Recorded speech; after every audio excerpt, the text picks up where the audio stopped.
No Small Endeavor is brought to you by Progressive Insurance. Fiscally responsible, financial geniuses, monetary magicians.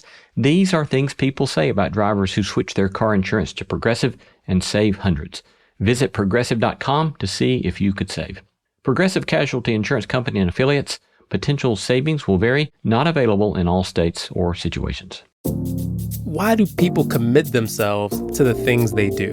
Why are people so worried about sport? Why wine? Why video games? I'm Brian Lowry, and in this season of my podcast, Know What You See, I'm asking a simple question, but a really big one.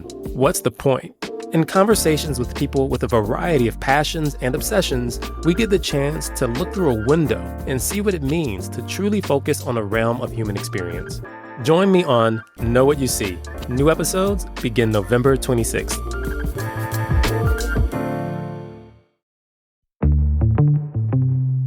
I'm Lee C. Camp, and this is No Small Endeavor, exploring what it means to live a good life. Creativity is a way to sort of overcome fear. That's Drew Holcomb, singer-songwriter and frontman for the band Drew Holcomb and the Neighbors. Today, Drew discusses various aspects of the creative life. The more failures you have, the better your work is in the end. As well as the themes and ideas at play on his most recent album, Memory Bank. The scarcity of life is what gives it value.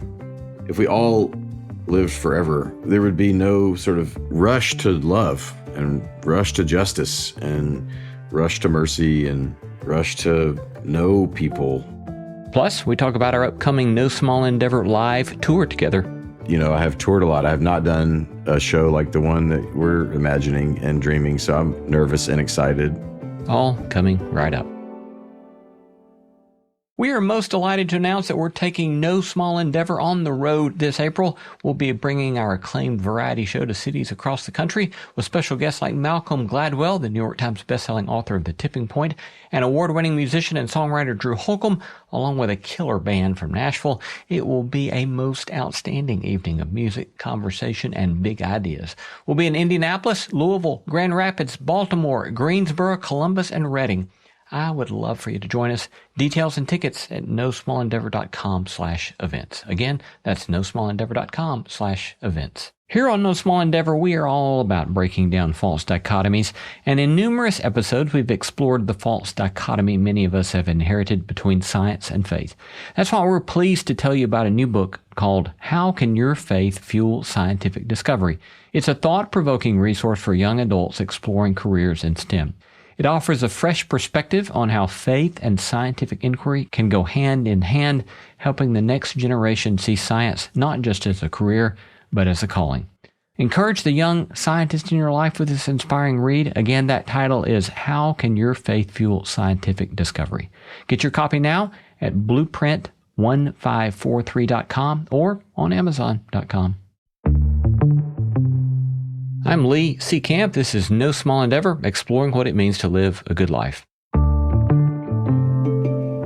What if embracing life's fleeting nature could actually make us more creative, more present, and more deeply connected to the people we love?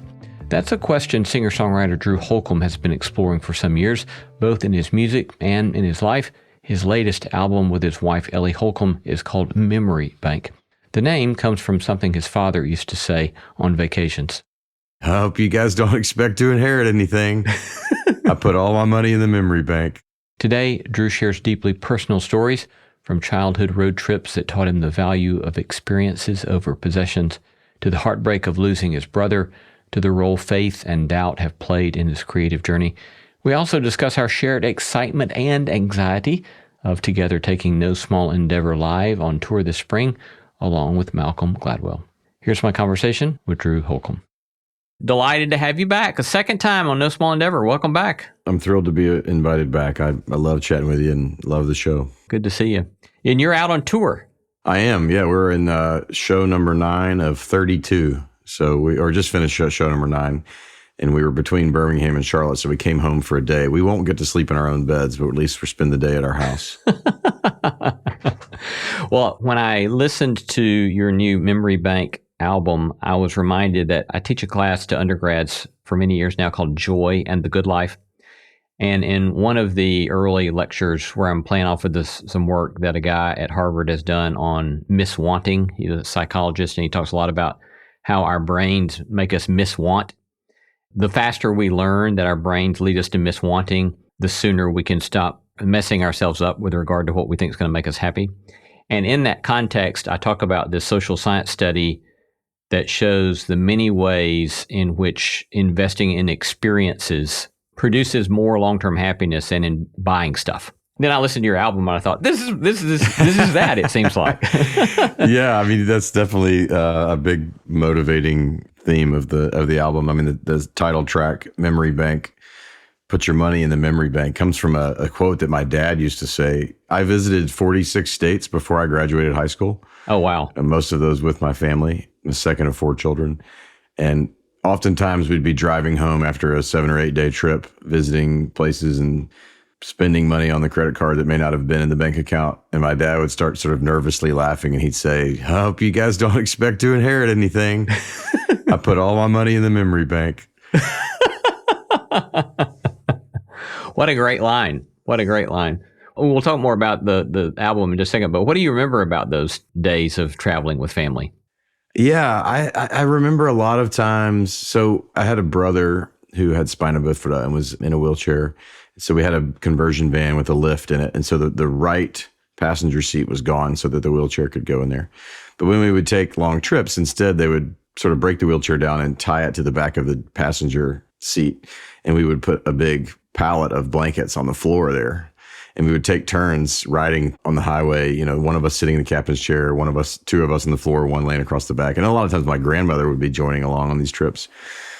And I just remember a lot of listening to music. I remember that was where my love of reading began, because we would have these 7-hour drives to get us sort of close to where we were headed. And then my dad loved to drive at night. So I remember he loved to do things during the day and then drive at night, get to a hotel at midnight and pile all 6 of us into a Hampton Inn.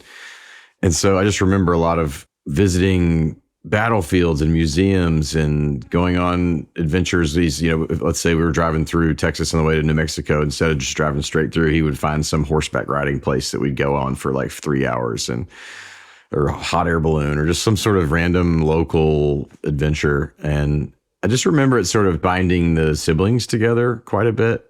And then the other thing I remember is about the time I turned 11 or 12, maybe even a little bit younger, I became the navigator. This was back in the days of the Rand McNally binders, yes, you know. The paper map. And my mom did this thing that drove my dad crazy. She would always move the map based on turning, you know. And he would say, no, please leave north at the top and just tell me, you know. And I picked up on that really young and started doing it from, you know, and he's like, all right, you're in the front, your mom's in the back. So my map skills were very honed for this job that I took, you know, because I started touring before smartphones. And so I had a Rand McNally in the passenger seat as well.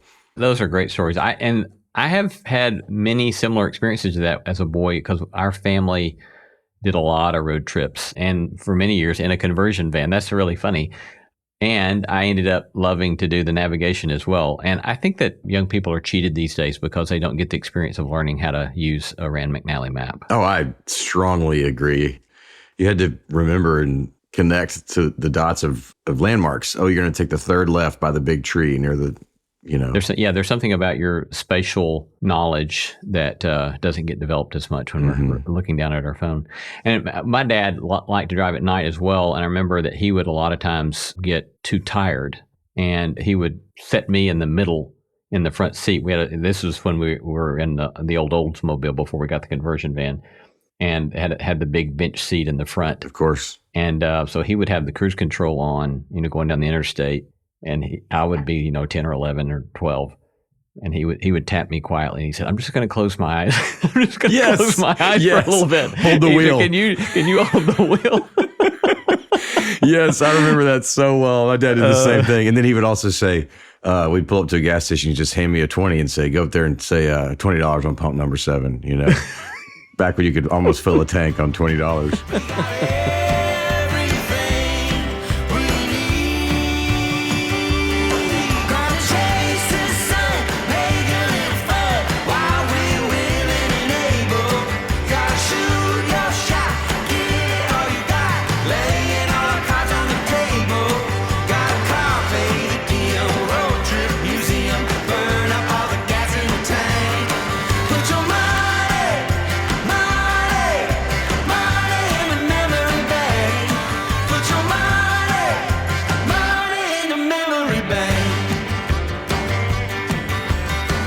Your title track song, Memory Bank, there's no guarantee. We've got everything we need. Gonna chase the sun, make a little fun while we're willing and able. Any other kind of memories that are at play in that song?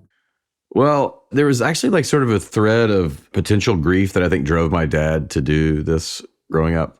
My brother was spina bifida, like I said, and we didn't know how long we had him. So the idea, there's no guarantee. It was a bit of, there was a ticking clock in our family that did end up striking midnight when I was still a kid, when I was 17. So my brother passed away the summer between my junior and senior year. We've talked about that before on the show, but it wasn't just for fun. It was also because this is the time we have. We don't know when it's going to end. And so it taught me sort of the value of seizing every day as if it's the only one you have. And so I think that colors my writing on this song. And Ellie wrote it with me and with another friend of ours, Casey Cooley. So we were just talking about how as your kids, even if you're not chasing like a mortality clock, you're chasing a grown-up clock, right? Mm-hmm. It's never the same once your kids leave. So I think he saw this window of opportunity to create a lasting set of memories that we all shared. And then there's also, in this song for me, there's a bit of we're striking matches to all this madness behind us. I do think that while we cannot escape the chaos of the news feed and the chaos of life, it does seem like sometimes a trip is a reset, is a time to sort of settle the anxiety, to ask yourself questions, to experience new people, to sort of strike imagination. At least that's what it's always done for me. I think it's one of the things that really drew me to this job, besides the music, was the see the world mentality. I inherited that, not just from my dad, but from my mom's father I grew up down the street from, and then friends, and then literature. I mean, I was a huge reader of, I never forget reading, the Count of Monte Cristo when I was, 13, 14 years old, and going, okay, this is like, it's not just that it takes me around the world, it takes me back in time, or it takes me forward in time, or it takes me to another world that doesn't even exist, Lord of the Rings, and so the imaginative spirit of travel and adventure and risk was sewn into my soul at a young age. Yeah, that reminds me of the line from Augustine where he says something like, it gets quoted all the time, and who knows if he really said this, but it's something like, the world is a book, and those who travel read only one page or only read one chapter or something like that. And I've always thought that's super helpful, that there's a sort of expansiveness to our imagination that occurs as we see other people, other places, and travel in that way. So it's certainly been the case for us. And it's certainly stoked my own imagination about possibilities. And as you were saying, it puts a lot of things in perspective that I don't think I would be able to put in perspective as well if I don't have these other experiences. Yeah, because you meet people that are different than you, inevitably. So it stirs empathy, it stirs curiosity. Yeah. I wonder, in what ways do you think that this notion of adventure and living into the day that you've got and kind of seizing the day, you've got the carpe diem allusion in this song, right? Mm-hmm. In what way does that kind of spirit of that you got from your childhood, you think, play out in your own music career and or your songwriting? Yeah, I think there's a bravery required and a vulnerability required to write songs that share intimate thoughts and feelings or premonitions. I mean, sometimes music can be a sermon, sometimes it can be a lament, sometimes it can be a monologue, it can be a locker room speech, it can be a long story. So songwriting sort of contains all these different ways of communicating, and they all require a bit of risk to put yourself out there, to whether it's, let's take a love song, something as simple as a love song. If there's actually a target of the love song, let's say the song I wrote about Ellie that was the one that helped me express my feelings to her back when she would not date me 20 years ago. It's a fun, sort of silly song. I like to be with me when I'm with you. But I'll never forget, I wrote the song after sort of telling her that I was interested in more than friendship with her. Or no, I was planning on telling her that, and I wrote the song to help give me the courage to do it. So I played the song in front of her. I knew she was going to be the audience. And then that night I told her, hey, this song that I wrote, she's like, I love your new song. And I was like, yeah, it's about you. And that was like putting myself right in the crosshairs of a potential heartbreak. And thankfully that one didn't go that way. How did she respond in that moment? She basically said maybe. Huh. She was working through her own heartache at the time. So, for me, the music was how I processed different trials in my life, whether it was writing songs about my brother to sort of deal with the grief there, or to, the song Dragons I wrote about my grandfather and the impact he's had on my life. A song like Free, Not Afraid to Die was written for me in the wake of getting meningitis and spending a week in the hospital and thinking that I was, never going to be the same. Dance with Everybody is a song that I wrote in the wake of not being able to play shows in COVID and really missing the audience. And it took me like 7 months to write a song in that time, because I realized that having the audience was what was driving the communication between me and the audience, was what was driving me to write. And I didn't have that. So when I got it back, wrote Dance with Everybody as an ode to the audience. And so a lot of my songwriting is me processing whatever I'm going through. And so the sense of adventure in that is that you're taking the risk of putting that on paper and to music, and even singing it in and of itself is a significant act of vulnerability. You know that. You love to sing. Yeah. And yeah, there's an independence to it as well that I didn't find in like team sports as a child, that I found in music, where it's just on you, to sort of see if you can capture someone's imagination in a short amount of time. You pointed to one of the ways there's a vulnerability entailed in what you do, but how would you think about kind of the vulnerability entailed in just creative work generally? And then the second follow-up would be, what have you learned that you could think more abstractly would be good wisdom to live by generally in that regard? Yeah. Well, I'll answer the second part first because it's fresh, but I think the thing that I love about the creative act that I think is transferable to anybody's life, even if they don't find themselves sort of vocationally in a creative spot, or they don't find themselves sort of even as a hobby, find themselves doing quote unquote the arts. There's still creativity in everything. But I think in a lot of ways, the act itself is, when you're making something, you're going to make mistakes.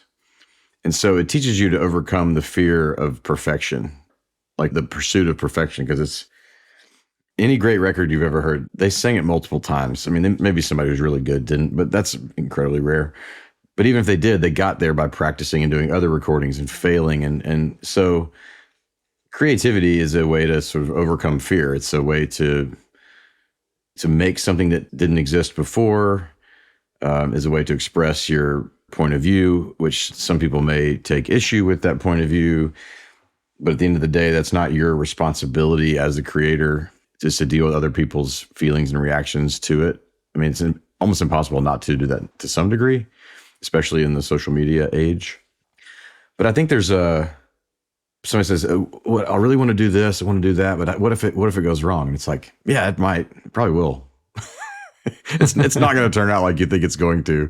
Yeah. It's probably going to be harder than you thought it was, but you certainly won't know unless you give it a shot. I'm just sort of inherently built for trial and error. Like I like, if it comes down to one or two, if I have to decide between two things, it's like, well, you just pick one. What if you're wrong? Well, then start over or do it differently next time. And then you get better and better at it. And so the more you create, the more failures you have, the better your work is in the end. And I think that's good to answer the first part of the question. I think abstractly, I think creativity is an imaginative act of looking at all sort of what the world was, and maybe reimagining what the world was, or what the world is, and reimagining what it is, or just trying to find a different way to look at it and see it or hear it. And the same thing of imagining what the world could be. And that could be both apocalyptic or utopian. It sort of goes both ways.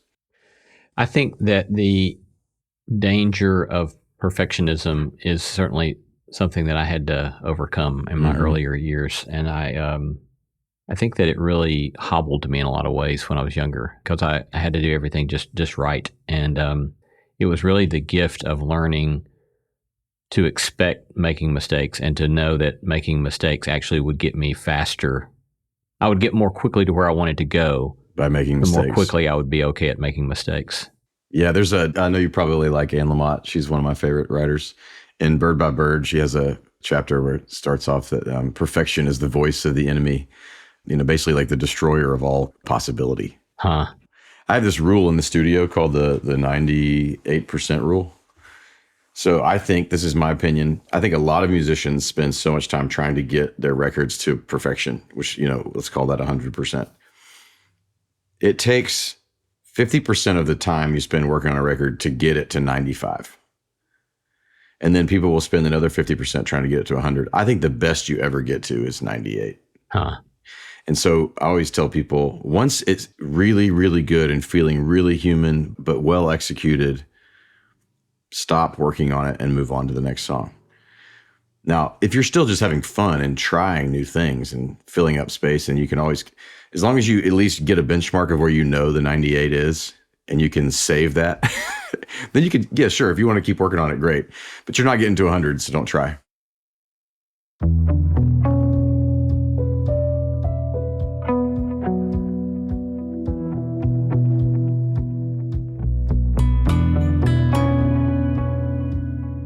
You're listening to No Small Endeavor, at a conversation with Drew Holcomb. I love hearing from you. Tell us what you're reading, who you're paying attention to, or send us feedback about today's episode. You can reach me at lee@nosmallendeavor.com. You can get show notes for this episode in your podcast app or wherever you listen. These notes include links to resources mentioned in this episode, as well as a PDF of my complete interview notes and a full transcript. We would be most appreciative if you'd go to your favorite podcast app and write up a glowing 5-star review of No Small Endeavor. Those reviews make a great difference. They help extend the reach of the beauty, truth, and goodness we are seeking to sow in the world, and we thank you. Coming up, we discuss why Drew got his master's in theology, how he satisfies and tempers his ambition, and our shared excitement about going on tour together with No Small Endeavor Live this coming spring. Hey there, it's Lee. If you're listening to No Small Endeavor, I know you have probably asked yourself, what does it mean to live a good life? Well, sometimes living a good life requires change, but can people really change? That's the question at the heart of the new season of Love Letters from the Boston Globe. Each episode, advice columnist Meredith Goldstein explores real stories of transformation, resilience, and growth. You'll laugh, cry, and learn as guests share their journeys through major life changes, the mending of broken bonds, and the hard-earned lessons of personal evolution. This season features special guests like Dr. Stephen Hyman, a leading brain expert from the Broad Institute, and Under the Tuscan Sun author Frances Mays. Listen or watch the new season of Love Letters from the Boston Globe wherever you get your podcasts. We've talked about you going and doing a master's degree before, but I've read, today I was reading it cataloged as a master's in divinity. I thought you did a master's in history, but which one of those? No, it was a MTH, master's in theology from St. Andrews University. Okay. You've already alluded to the death of your brother, and as you said, we've talked about that before, but I read today that you said in talking about that season, Van Morrison was helping me make more sense of it than the Psalms were. Talk about that a little bit.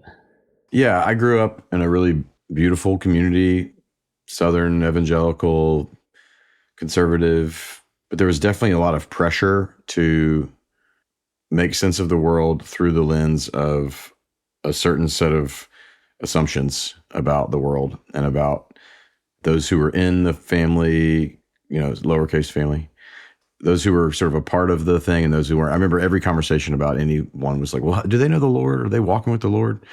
And there was just this sort of, it felt like sometimes it was a fence between humans, What if you know their story? What if you get to know them? So it all kind of came to a head when my brother died, because I just got really, really angry with all of the platitudes that were being thrown my way by the church community. Oh, he's in a better place, and all of these sort of things that weren't really holding space for two things. One, the sadness and grief that I had of his absence, that it was his permanent absence. And then the second piece was there was not a lot of space held for some of the kind of mythologized him in a way that didn't feel very three-dimensional, where my brother had some things about him that looking back on it were pretty sad. Like because he was in a wheelchair, he was confined to certain activities. And so he always called people just to say hi. And it was like this, oh, he was so great. He just loved to call and talk on the phone. But as he got older, I realized it was starting to become like sort of annoying to people. And I found myself in that too. And there was a grief of that as well, that I didn't necessarily always give him the time. But there were parts of his life that were really hard and painful. And they were in the wake of his death. Everything was sort of put into this like nice bow of God's will was all of these things. And isn't that beautiful and amazing? And I'm like, yeah, but I'm still sad and I miss my brother. So I felt really lonely in that space. And music, I started listening to a lot of music because I felt like that was a place where even if the music wasn't necessarily about what I was going through, I just was connecting with the emotions of it and the story of it and the way people sang and the joy and the grief in their voices. The ache is the word I like to use. Like people say, what kind of music do you like? And I say, I like music that aches. And I can hear that in a country song. I can hear it in a pop song, hip hop song, folk song. And that's like, ache is like my short word for believability, whether the singers really means what they say. So I just found a lot of solace in music, and I found that it was okay for me to not have answers about my own tragedy or then things that I didn't have to have answers theologically. Although I did spend the next 4 years sort of pursuing those answers and got to a place where I was really comfortable. Oh, I never forget. I went to go study in St. Andrews, and this friend of mine's father, who was a very he had a PhD in theology from a very conservative institution, and who a lot of wonderful people have gone there, but he got super upset with me. He's like, no, there's a bunch of really scary theologians over there in Scotland. They're neo-evangelicals, and they read this guy named Karl Barth, and he's very dangerous, and you need to and probably to his credit, he was right. I went over there and fell in love with Karl Barth. So, but this idea of like, watch out, the boogeyman's out to get you. And I was more like, I don't know. I feel like there's a lot of really beautiful things to be learned from people who are not in this exact sort of box. And then, the same folks that like worship C.S. Lewis, but then don't talk about some of his more controversial points of view, So I just sort of found myself gravitating towards musicians and theologians and novelists who just felt like they held more space and a bigger tent for people like me that had a lot of questions. And I also read, I don't think we've discussed this ever in the past either. Did you write a thesis, Springsteen and the American Redemptive Imagination? Yeah, that was my master's thesis in St. Andrews. Yeah. Yeah, talk about that. That I would assume that the ache has to be a central part of that. Oh, absolutely. Yeah. Well, it was a really selfish but lovely experience. I was going to this program in St. Andrews basically just because I wanted to keep going to school. My music career was doing okay, but it was not a sure thing. At this point, I was 26, 27 years old, and I had originally chosen music as a 3 to 4 year maybe, and it maybe was turning into maybe longer. But I always wanted to write, and I wanted to study, and I thought maybe I would end up in sort of college level teaching. And so I said, well, I found this program at St. Andrews that would let me go for 10 days twice a year through the St. Mary's College of Divinity there. And it was a beautiful experience. And the last semester you write a thesis. And so I was doing sort of various things and asked around if I could do a study on Springsteen's career, his lyrics, his music, his life story, and dig into really why popular music, which is this really 20th century phenomenon based on audio technology that allowed for mass level concerts and radio and vinyl and all of these things that created sort of Western pop culture. So I got to write about and did a bunch of, and there's also like academics love Springsteen. So there's a plethora of, I think there's actually like a Springsteen academic conference. So I just jumped fully into the nerdness of that. And I wrote basically a thesis about his life's work and sort of drew from made 3 points that his influence sort of derives from 3 things that are all connected to the church. The first is his blue-collar American Protestant work ethic, bootstraps story, of go to work hard, got to make it that way. And the second is the sort of live experience that he gets from the Black church via the soul music that he grew up on, which has the call and response and The audience is a sort of a major participant in the experience of a Springsteen show, which is a big part of the culture there. You meet people at a Springsteen show that have seen him 70, 80, 90 times. Wow. It's wild. And then the third would be the sort of intersection of Irish and Italian Catholicism that he grew up in. So his mother was of Italian heritage, his father was of Irish heritage, and he grew up in the sort of shadows of two very different strands of Catholicism.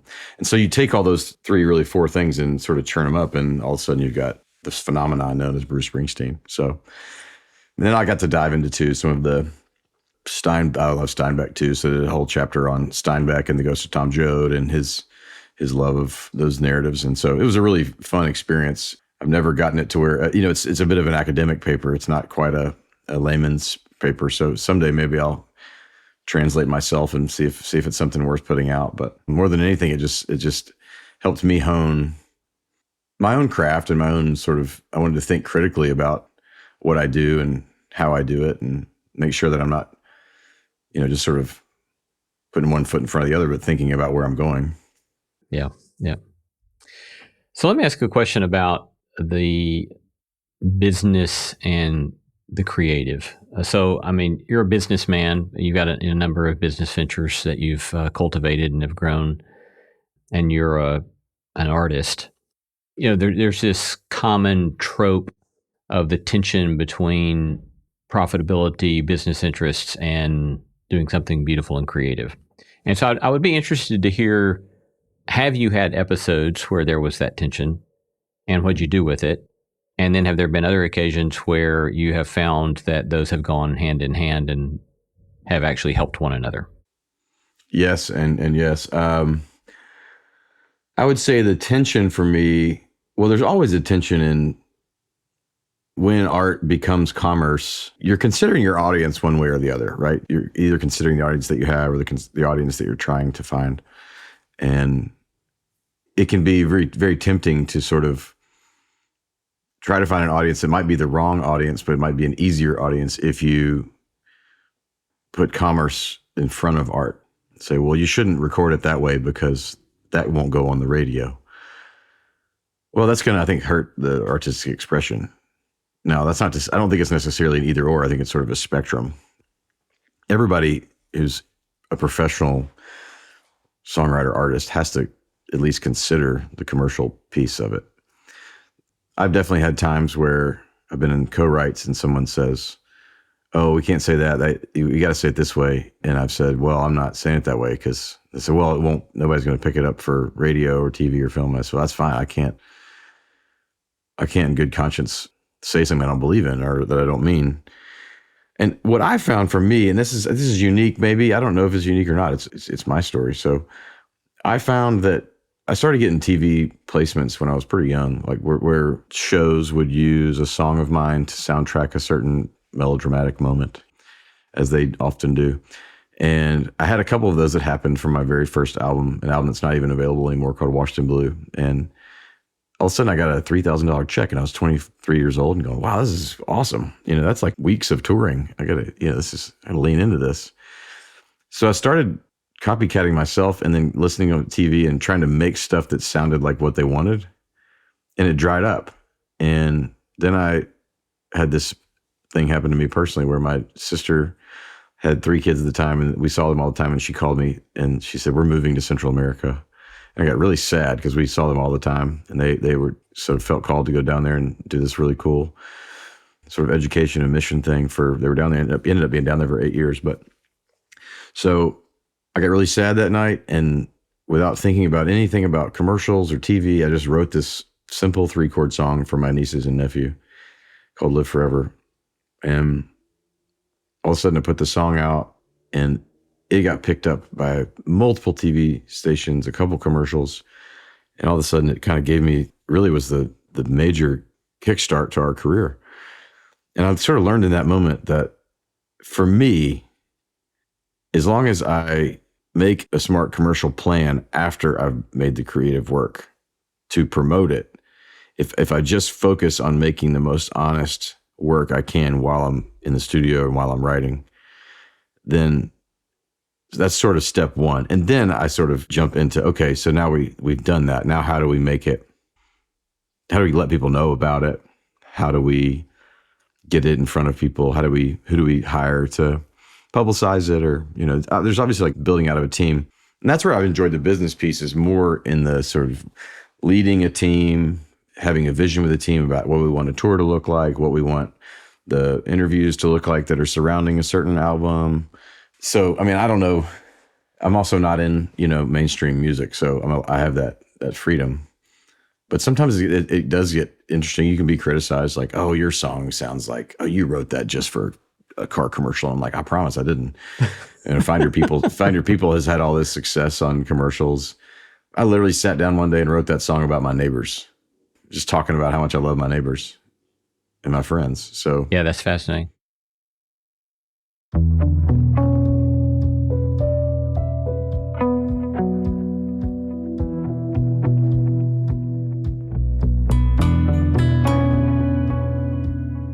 We're going to take a short break, but coming right up, ego and ambition, being comfortable with mortality, and our shared excitement about going on tour together with No Small Endeavor Live this spring. Hello, friends. It's Lee. Wanted to share a podcast with you that you might just love, that some of you may already know about. It's called Death, Sex, and Money. Slate's podcast, where host Anna Sale explores the big questions and hard choices that are often left out of polite conversation. Anna gets to the heart of some of the hardest topics for most people to talk about: death, sex, and money. The more you listen to her show, the more you realize how expansive stories around these topics can be. One week, Anna's talking with comedian Gary Gulman about how being bullied as a kid helped his comedy career. Another, she's speaking to the ex-wife of the founder of the far-right paramilitary group, the Oath Keepers.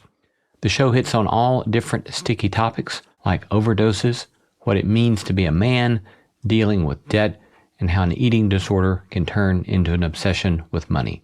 Anna is one of the most skilled of interviewers, and I love that she speaks with all different sorts of folks and talks about things that can make us feel bewildered and alone and are often not discussed openly enough.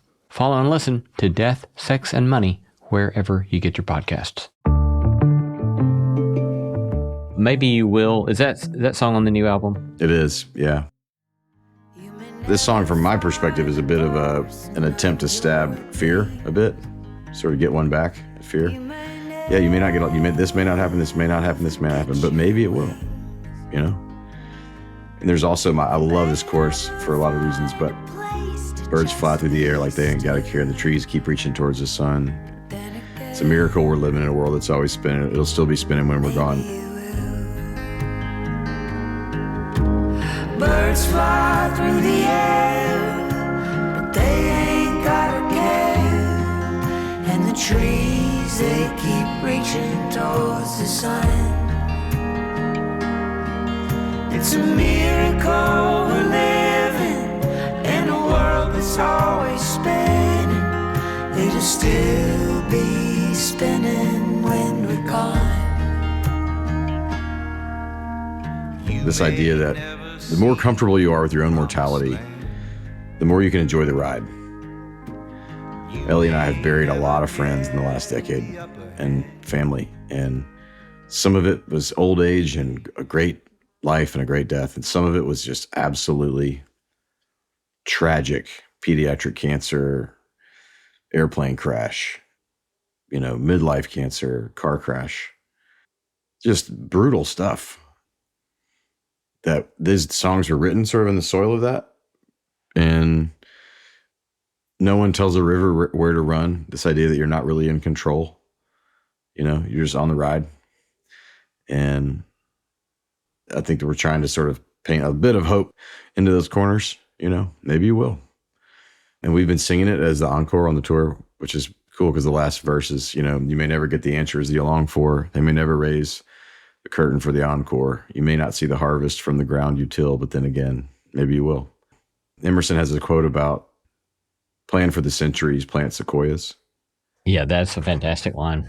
Yeah. If you think of your life only in terms of, well, all I've got is what I've got, and you're not thinking about what you do that could carry on, it's a real missed opportunity, Yeah, it seems to me repeatedly as we've interviewed a lot of interesting folks over the last number of years, that notion of getting at least, if not comfortable, at least more familiar with the reality of our own mortality, and just trying to lean into acceptance of that. And the way, I didn't know this until recently, until I was working on an interview with a friend of mine who died of cancer, and I interviewed him at several places along the way as he was fighting cancer that finally took his life.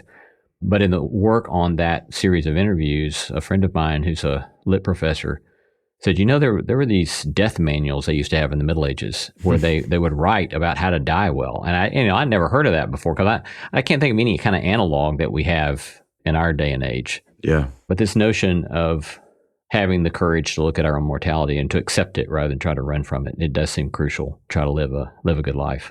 To me, there's a bit of the scarcity of life is what gives it value. If we all lived forever on this earth, there would be no sort of rush to love and rush to justice and rush to mercy and rush to know people, because you just have all the time in the world for it. And so there's just so much beauty in celebrating the limited time and space that we have and that we get to share. One of my other good friends, Steve, he says to me when we hang out, he goes, "Hey man, I'm glad that we share air together in our lives. We're getting to do it at the same time." Yeah. Yeah, that's beautiful. Let's talk about love songs a second. Okay. I think a year or two ago, I think I sent you a text saying that at the end of the year, my Spotify thing came up, and What Would I Do Without You was like one of my top, I can't remember what it was, 2 or 3 on my Spotify listen list. I love your love songs, and I think that one of the reasons I love them is that they're not so much about falling in love as much as they are about staying in love and what it means to stay in love. And so you and Ellie both have this sort of way of crafting these songs where it's it's work to be in love and it's work to stay in love. But talk a little bit about how you see the function of your love songs, or the artistry or the philosophy of your love songs. Yeah. When I started out as an artist, I had like a no love songs rule for myself. And that may be why my career floundered for the first 4 or 5 years. But yeah, my love songs I don't think are sort of aspirational. They're sort of they're in the trenches, And even the one you mentioned, What Would I Do Without You? The first line of the song is, "Sometimes I wake up with the sadness. Other days it feels like madness." That doesn't sound like the start of a love song, right? It sounds like the start of I'm not doing good. Yeah, which is true. I was not doing good when I wrote that song. I was going through a massive, "Where are you, God? You are silent."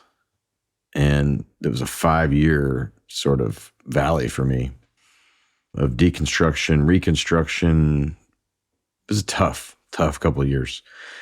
And at first I was afraid to share much of it with Ellie, because she's like really, I don't think she would mind me saying it this way, like faith is really natural to her. Like it's this idea of sort of interacting with a triune God. It's like, she's like, "Yeah, that's, of course." I'm like, "This is crazy."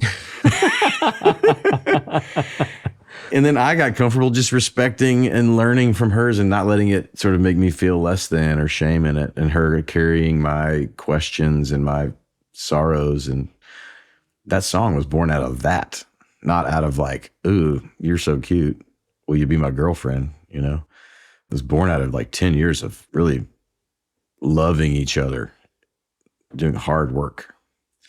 And especially, and it was in a season where some of our peers theirs were sort of falling apart. So I don't necessarily think of my songs in the categories of love songs and not love songs, because it all feels like it's all a bit of the same stew that I'm sort of making. But I have really enjoyed, Ellie and I didn't write together very well for 20 years. And in this record, we just decided to grow up and do it. And we had a blast. Are you open to talking any about that period of deconstruction, reconstruction? Sure. What would you say are some of the main parameters or precipitating events that led you into that season? Yeah. I think for a lot of my life as a Christian, I felt like my questions went mostly unanswered in two ways. One, I feel like they were unanswered to me by the knowledgeable pastoral figures in my life. I felt like my questions were sort of seen as invasive and lacking faith. So that's one sort of moment. And then I wasn't given a lot of space for lament and grief in the wake of my brother's death. And then I had a friend die from drug overdose a couple of years after that. And that was really sad and hard. And he had lived a really painful life already. He was a single mother, raised by his grandmother. There's just a series of sort of tragic people in my life that I was angry with God that their lives had played out that way. And then also traveling the world and seeing a lot of the pain and suffering and sort of this blasé American Christian attitude towards the suffering of people in the world, not necessarily by everyone, but by sort of the mass of cultural Christians. And it felt like the love that was sort of given out towards people was a little bit of like there was still a lot of othering in the way that it was framed. We're helping those people. It just made me mad. And so my politics made a change, and then I felt even more ostracized outside of that. All of that was person to person, but I realized that it had made it impossible for me to see and hear God in my life. And so Ellie and I went on this 5-year anniversary trip. It was a hike through the Alps. And I basically decided I was going to go out every night and beg God to speak to me. And I did it for 9 straight nights. And I basically felt like I got nothing back.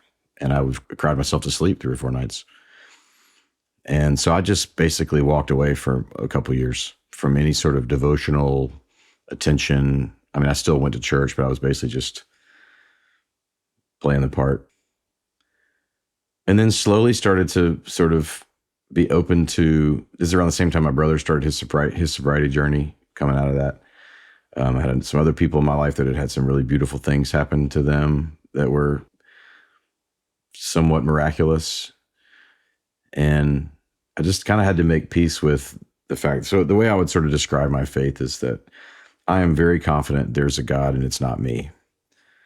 And the story of the life, death, and resurrection of Jesus Christ is kind of the best one I've heard.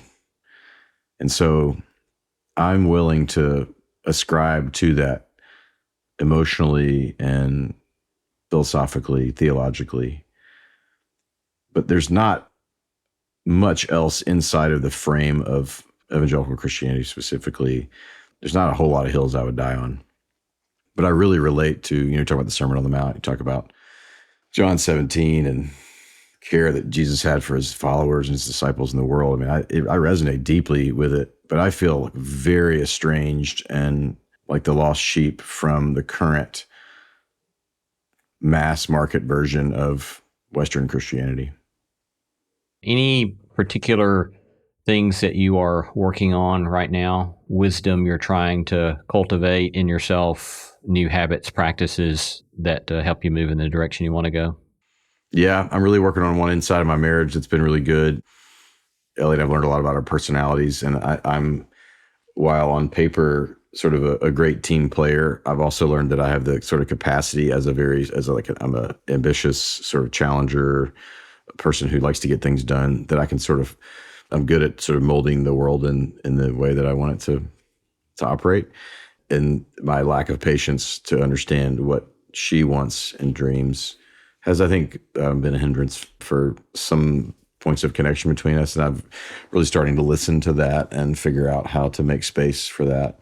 And then I think I'm really working on doing the best work that I can without letting it dominate as much headspace as it has for me, an identity space. So I'm trying to go from 80 shows a year, for instance, down to 55 or 60, and to learn to say no to opportunities just because they're financially beneficial if they're not beneficial to bigger visions I have about what it looks like to be a father of my 3 children and a neighbor and a friend.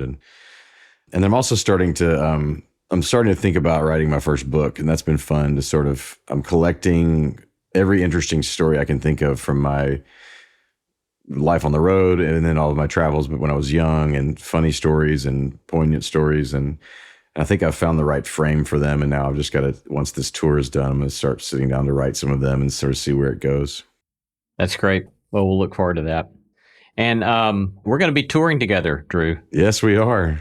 I'm pretty excited about that. I'm both excited and nervous. Of course, you've been doing this for years, and this is my first time to do this. But we're very excited. You and Malcolm Gladwell and several other artists from Nashville. It's going to be a wonderful time. We're really looking forward to it. Yeah, I am too. I really appreciate the invitation. I while you said, I have toured a lot, I have not done a show like the one that we're imagining and dreaming. So I'm equally nervous and excited, which is, I think, I always say, if you're not nervous to get up on stage and deliver something to people, then it's probably not a good thing. So Yeah. the nerves to me are part of the special sauce.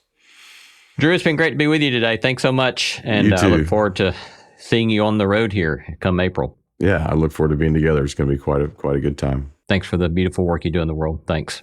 Thank you.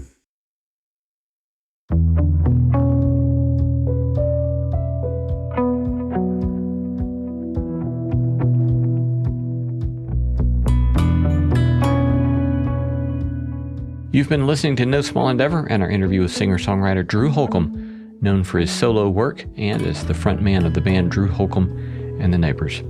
We'd love for you to come see us on the road. Drew, Malcolm Gladwell, Ruby Amanfu, and a full band will undoubtedly be a stellar night. We'll be doing shows at some spectacular venues along the way in Louisville, Indianapolis, Grand Rapids, Baltimore, Greensboro, North Carolina, Columbus, Ohio, and Reading, Pennsylvania. You can learn more by visiting nosmallendeavor.com/events.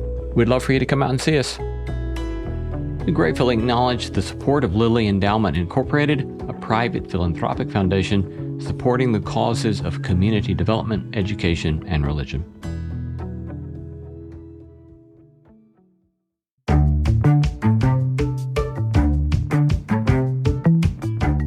Our thanks to all the stellar team that makes this show possible: Christy Bragg, Jacob Lewis, Sophie Byard, Tom Anderson, Kate Hayes, Mary Evelyn Brown, Carriet Harmon, Jason Cheesley, Audrey Griffith, and Tim Lauer. Thanks for listening, and let's keep exploring what it means to live a good life together. No Small Endeavor is a production of PRX, Tokens Media LLC, and Great Feeling Studio.